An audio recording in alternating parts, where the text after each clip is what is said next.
तो चलिए आज एक ऐसी कहानी की बात करते हैं जिसमें क्रूरता है, रहमदिली है और किस्मत का एक ऐसा घुमाव है जो किसी ने सोचा भी नहीं होगा। कहानी की शुरुआत होती है इन हैरान कर देने वाले शब्दों से। सोचिए, ये वो शब्द हैं जो एक चाची ने अपनी यतीम भतीजी के लिए कहे थे, और यहीं से पूरी कहानी का रुख बदल जाता है।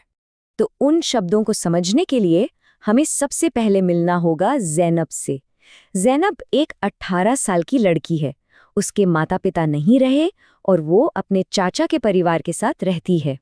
अब देखिए, घर तो एक ही था, पर उस एक छत के नीचे दो बिल्कुल अलग दुनियाएं थीं। एक तरफ थी ज़ैनब, जिसके साथ नौकरानी जैसा बर्ताव होता था, और दूसरी तरफ उसकी चचेरी बहन आयशा, जो बड़े आराम की जिंदगी जी रही थी। ज़ैनब की जिंदगी का हर दिन एक जैसा था, बस कभी ना खत्म होने वाला काम और डर। उसकी दुनिया में उसके लिए खड़ा होने वाला कोई भी नहीं था, कोई भी नहीं।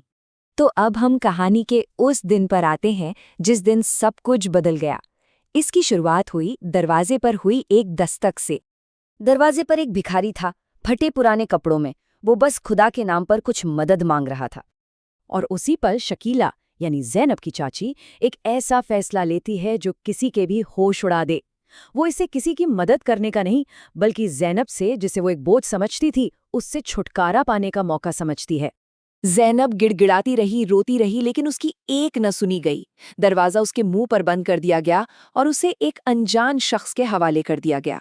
लेकिन यहीं से कहानी में एक ऐसा मोड़ आता है जिसके बारे में किसी ने सपने में भी नहीं सोचा होगा। जिस आदमी के साथ ज़ैनब को भेजा गया वो तो एक भिखारी के भेस में था। तो फिर सवाल ये उठता है कि वो उसे किसी झुग्गी बस्ती में ले जाने के बजाय एक आलीशान बंगले के दरवाजे पर क्यों ले आया? और यहीं पर खुलता है कहानी का सबसे बड़ा राज। पता है वो आदमी कौन था? वो कोई भिखारी नहीं था। उसका नाम था शहजाद, और वो एक खुफिया एजेंसी का अफसर था जो एक मिशन पर काम कर रहा था। मिशन पूरा होने के बाद वो ज़ैनब को अपनी सच्चाई बताता है। वो कहता है कि उसने उसे उस नर्क से बचाने के लिए ऐसा किया, और वो ज़ैनब के अच्छे स्वभाव को देखकर उसके साथ एक नई जिंदगी शुरू करना चाहता है। और यहीं से किस्मत का खेल देखिए। दोनों बहनों की जिंदगी ने बिल्कुल अलग अलग रास्ते पकड़ लिए।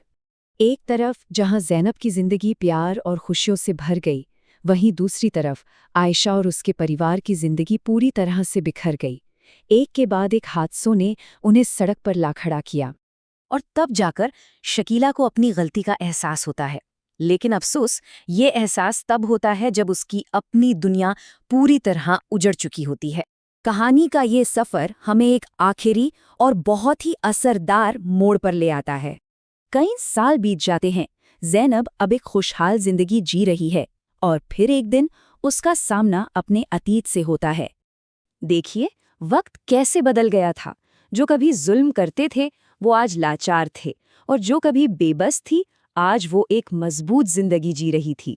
सारे किरदार बदल चुके थे।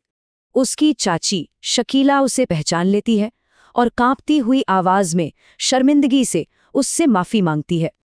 और कहानी के इस सबसे अहम मोड़ पर ज़ैनब बदला नहीं चुनती, वो रहमदिली चुनती है। वो उन्हें पैसे देकर अपने अतीत के बोझ को हमेशा के लिए पीछे छोड़कर आगे बढ़ जाती है। तो आखिर ये पूरी कहानी हमें सिखाती क्या है? इसका निचोड़ क्या है? ये कहानी हमें एक बहुत सीधी और सच्ची बात बताती है। हमारे कर्म चाहे अच्छे हों या बुरे, घूम फिरकर एक दिन हमारे सामने जरूर आते हैं। और अंत में ये कहानी हमें एक सवाल के साथ छोड़ जाती है कि क्या इस जालिम दुनिया में सबसे बड़ा बदला नफरत से नहीं बल्कि रहम और अच्छाई से लिया जाता है?